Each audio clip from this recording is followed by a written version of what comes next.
Hello and welcome to Akancha Against Harassment, your Cyber Safety 101 podcast. I have someone very interesting on this show today. Interesting because of the background, the kind of education, and then the jump to IPS. So I would like to welcome Sai Krishna, Superintendent of Police, Special Task Force Madhya Pradesh. Very warm welcome to you. Hello. Hi, Akancha. It's great to be on your podcast. Thank you so much. And I was just reading everything which you had sent, and I want to tell the listeners as well कि आपने graduation तो किया IIT Mumbai से, and then you landed, a prestigious job in the campus with McKinsey and Company, one of the topmost management and strategic consulting companies in the world. And then, you went on to also lead the online marketing arm of Jabong in the early days. And इतने सारे Yeah. interesting, corporate and entrepreneurial jobs consulting करने के बाद, how did you suddenly think of clearing UPSC exams in 2013? Yeah. So firstly, I think McKinsey was great as an employer. It had ji incredibly smart people ji and मतलब top level CEOs और decision makers के साथ interact करना when you're 21. You can imagine. मतलब you feel you are on the top of the world. Ji But eventually, what happens is the feeling doesn't last long. Somewhere, मतलब कहीं मुझे लगने लगा कि maybe there is more that I would like to do, and whatever I was doing was at a very मतलब at a level जहाँ पे I'm not directly impacting people's lives कि मैं मतलब बिल्कुल जो grassroots पर लोग रहते हैं उनको directly impact नहीं कर रहा हूँ जी और हो सकता है कि इतना ही काम मैं अगर कहीं और करूँ तो शायद जिस तरीके की खुशी मुझे मिले और जिस तरीके का काम मैं कर पाऊँ बाकियों के लिए मतलब बहुत ही डिफरेंट तरीके का होगा so that is what inspired me to give this exam and here I am How wonderful, and we are glad you are where you are. And एक बात बताइए, जब आपने ये decision लिया, suddenly jumping from these high profile consulting jobs and Jabong and all of that, when you suddenly decided and said बस हो गया, now I want to directly be involved in making some change in India, and अब तो मैं police officer बनूंगा. How did the immediate family and friends, and how did they react?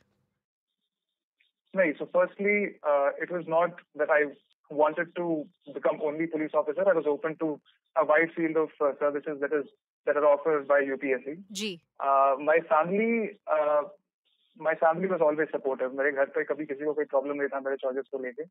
They were very happy जब मैंने corporate join किया and they were equally happy. In fact happier जब उनको पता चला कि बेटे को इस टाइप ऑफ जॉब में भी इंटरेस्ट है तो मतलब बस यही था कि जॉब मतलब इसकी पढ़ाई काफी डिफिकल्ट होती है और सक्सेस रेट काफी कम होता है तो उनको जी वो डाउट्स थे कि प्रिपरेशन के दौरान किस तरीके से मतलब इतना अच्छा जॉब आप छोड़ दोगे जी और उसके बाद आप ड्रॉप लोगे पढ़ोगे हुआ नहीं हुआ तो करियर आपका इफेक्ट होगा इस तरह के काफी सारे विचार थे बट अदरवाइज और कोई मतलब इस तरीके का प्रॉब्लम नहीं था Fantastic. And while you were saying this, I was just trying to think कि मेरा जो immediate circle है, friends, family, hmm, extended friends. It's so funny, but I don't know of any senior police officers in first circle. Yes, I work with Indian police across the country, but immediate circle में नहीं है. Um, why are not more and more youngsters looking at the police service as their first line of option? that is interesting. Firstly, because I think you are from Bombay, ji and I also belong to Mumbai. Ji Somehow, Mumbai में वो culture नहीं है कि आपको services मतलब central services या UPSC join करके exam देना है. इवन आईआईटी बॉम्बे में बहुत ज्यादा ये मतलब ये क्या कहते हैं इस टाइप का कोई इंटरेस्ट बहुत ही कम लोगों को हुआ करता था. Whereas if you compare it with say Delhi or even South, ज्यादा लोग मोटिवेटेड होते हैं. It is also ji because I think Bombay में बहुत ज्यादा जॉब अपॉर्चुनिटीज हैं डिफरेंट टाइप की और आजकल मतलब if you look with time इस तरह की अपॉर्चुनिटीज वैसे भी बढ़ रही हैं एंड जैसा कि मैंने कहा कि ये डिसाइड करने के लिए आपको इनिशियली काफी ट्रबल लेना पड़ता है लाइफ में. अगर आपका जॉब है तो आपको जॉब मतलब प्रिपरेशन जॉब के साथ करना मुश्किल हो जाता है तो एक बहुत बड़ी अनसर्टेनिटी आ जाती है लाइफ के अंदर. तो जी इस कारण मेरे ख्याल से काफी लोग कोशिश करते हैं कि ये नहीं किया जाए. Gee, you're absolutely right. I think while you were talking, I was thinking कि आप जो बोल रहे हैं, absolutely, very relatable. So, आपसे एक question पूछना चाहती हूँ. You know that I lead this initiative against cyber harassment, and in that, Yes. a lot of women are victimized, and I get a lot of complaints on my helpline and everywhere else. So, आपको पता है Hmm. Internet का penetration बढ़ता ही जा रहा है रोज़, और we think कि हमें तो सब कुछ आता है. हमें बस हमारे हाथ में फ़ोन है, हमारे पास सारे ऐप्स हैं, वी नो एवरीथिंग. हम तो बस बहुत टेक्नोलॉजिकली एजुकेटेड और एडवांस्ड हैं, विच इज़ नॉट ट्रू. जाने अनजाने में हम लोग बहुत सारी ऐसी गलतियां कर जाते हैं, जब स्पेशली बच्चे. और हम उनके लिए बहुत सारे वर्कशॉप्स भी करते हैं, जहाँ हम उनको अभी एजुकेशन दे रहे हैं, बहुत ही यंग Right. एज में. लेकिन you are someone whose an authority, and I would like you to address. आप ऐसी कोई एडवाइस दे सकते हैं स्पेशली यंगस्टर्स को जो अभी पढ़ाई कर रहे हैं, वो जो इंटरनेट का जो उनका यूसेज है, जो सोशल मीडिया का यूसेज है, वो केयरफुली रिस्पॉन्सिबली कैसे करें? Yes.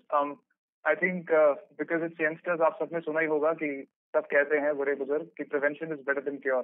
जी. तो मतलब आपको हमेशा ये कोशिश करना चाहिए कि कभी ऐसी नौबत ही नहीं आए जब आपको प्रोबेबली मतलब पुलिस या फिर किसी एजेंसी के पास अपना प्रॉब्लम लेके जाना पड़े. एंड बिफोर मतलब आपको कोशिश ये करना चाहिए कि आप लोग प्रॉब्लम में पड़े ही ना. एंड इसके लिए आई थिंक सबसे इम्पोर्टेंट ये है कि टू रियलाइज कि जो आपका रियल लाइफ है और जो आपका वर्चुअल लाइफ है उसमें एज सच बहुत ज्यादा डिफरेंस नहीं है. फॉर इंस्टेंस रियल लाइफ में आप किसी भी स्ट्रेंजर को लेके जाके अपने घर का एल्बम नहीं दिखाएंगे, अपने इंटीमेट फोटोज नहीं दिखाएंगे और ना ही अपने बारे में सारी जानकारी उनको देंगे. Same holds true for social media as well. मतलब आप बहुत ज्यादा सतर्क रहें कि आप अपने जो भी सोशल मीडिया प्रोफाइल्स है इसमें आप कितना एक्सपोजर किसको दे रहे हैं, कौन कौन क्या देख सकता है. एट द सेम टाइम जैसे कि आप अपने नॉर्मल लाइफ में किसी भी स्ट्रेंजर जो आके आपसे बात करता है उसे आप इंटरैक्ट नहीं करते.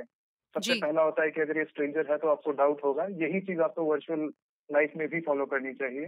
मतलब वर्चुअल लाइफ में और ज्यादा फॉलो करनी चाहिए क्योंकि रियल लाइफ में तो आपको दिख जाता है कि लोग अलग अलग तरह के मुखौटे या मास्क पहन के आ जा सकते हैं अपने पास. जी. बट वही वर्चुअल लाइफ में बहुत डिफरेंट हो जाता है to distinguish between the real and fake people. तो इनक्रेडिबली इम्पोर्टेंट कि बहुत ज्यादा आप केयर करें कि आप अपना कौन कौन सा इंफॉर्मेशन और क्या है जो आप ऑनलाइन शेयर कर रहे हैं.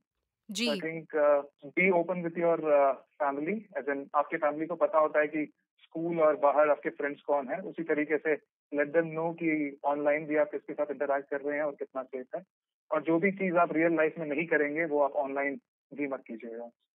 So that's wonderfully said. Now एक बात और है, सॉरी आपको थोड़ा एक टाइट स्पॉट में क्वेश्चन पूछ के डाल रही हूँ, बट ये मैं सब पुलिस ऑफिसर्स से पूछती हूँ कि ओके. स्पेशली विमेन डरती हैं पुलिस ऑफिसर्स से और जाना नहीं चाहती पुलिस स्टेशन. ऐसा क्यों है, और ये इम्प्रेशन हम कैसे चेंज करेंगे? नहीं, I think this is true. Firstly because police station को डायरेक्टली एसोसिएट किया जाता है क्राइम के साथ. जी. तो एंड यूजुअली अगर आप अपना पुलिस फोर्स भी देखेंगे तो it is man mostly by men. जी. Number of women in police is really less. जी. तो और उसके साथ साथ there are certain perceptions which are carried by people about police which may be right, which may be wrong, which may be exaggerated. तो मेरे ख्याल से ये दो तीन चीजें हैं जिनके कारण मेरे ख्याल से महिलाएं पुलिस स्टेशन जाने से घबराती हैं.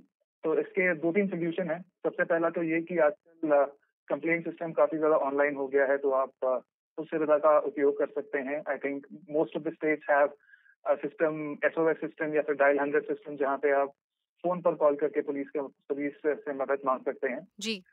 इसके अलावा जो भी लिसनर्स यहाँ पर विमेन है या फिर जो अभी who are mothers of women, I think आप लोगों को बहुत सीरियसली सोचना चाहिए कि क्या आप मतलब यदि आप संकोच करते हैं पुलिस में जाने के लिए क्योंकि वहाँ पर सारे जो भी पुलिसमैन है वो ज्यादा पुरुष हैं, तो क्या आपकी रिस्पॉन्सिबिलिटी नहीं बनती कि आप अपनी बेटियों को भी एनकरेज करें पुलिस ज्वाइन करने के लिए ताकि महिलाओं के लिए वो और अप्रोचेबल बनाया जाए. Wonderful. Wonderful. I think this was brilliant, very well said. And आपसे एक बात और पूछना चाहूँगी कि जो ऑडियंस है, अब किसी भी रूम में किसी भी ऑडियंस में विक्टिम्स भी होते हैं और अब्यूजर्स भी होते हैं। तो जो लोग सुन रहे तो हैं उसमें से हो सकता है कोई ऑफेंडर्स भी हों या पोटेंशियल ऑफेंडर्स भी हों। So is there any advice? You are young, you are inspirational, you have chosen to take this path to serve the country. आप कुछ उनको एडवाइस देना चाहेंगे? वो किस तरह के बिहेवियर अवॉइड कर सकते हैं जिससे कि वो कभी किसी लॉ सिचुएशन में पड़े भी ना?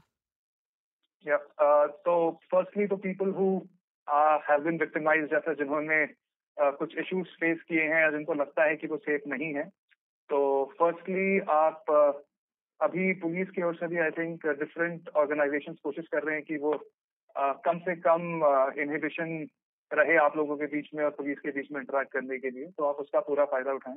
जी। आप जो भी मतलब इस तरह के इमरजेंसी रिस्पॉन्स सिस्टम है उसका पूरा प्रयोग करें। और जिस तरीके से गवर्नमेंट आपको एम्पावर करती है, राइट टू इन्फॉर्मेशन हो गया या फिर और बहुत सारी सर्विसेज हैं, और आपको लगता है ऐसी कोई इन्फॉर्मेशन है जो आप चाहते हैं, तो आप वो डिमांड कर सकते हैं। दूसरा दूसरा for those people who are of the bent of a criminal mind, जी। जिनको लगता है कि वो टेक्नोलॉजी के पीछे छिप सकते हैं, I think you are massively mistaken, because जितना टेक्नोलॉजी आपको लगता है कि आप एनोनिमस हो, it is far different. Matlab, it is quite easy to trace people who, uh, who act behind curtains or veils that are provided by technology. And if you Google, आपको पता चल जाएगा कि मतलब recent times में police is also caught up and बहुत सारे लोग अभी अरेस्ट हो चुके हैं और सजा काट रहे हैं। तो अगर इस टाइप का कुछ है तो I think you should be more careful. And thirdly, for people who have even the smallest inkling, or even the smallest inclination towards joining police force, I think especially the educated ones and especially those who want to do something for the country, I think this is one of those very few jobs जो आपको mentally, physically, intellectually और emotionally train करता है। मतलब and it makes you evolve tremendously as a person. There are challenges, but it only makes you a more evolved person, man or a woman, when you emerge successful from those challenges. So this is what I would like to tell you guys. Sure. And अभी 2 हफ्ते में हमारा independence day आने वाला है। So what is that ji, top most thing when you think about India? What comes to your mind and what really inspires you? yeah, I think सारे जहाँ से अच्छा हिंदुस्तान हमारा. Nothing better describes my feeling better than the phrase that I just mentioned.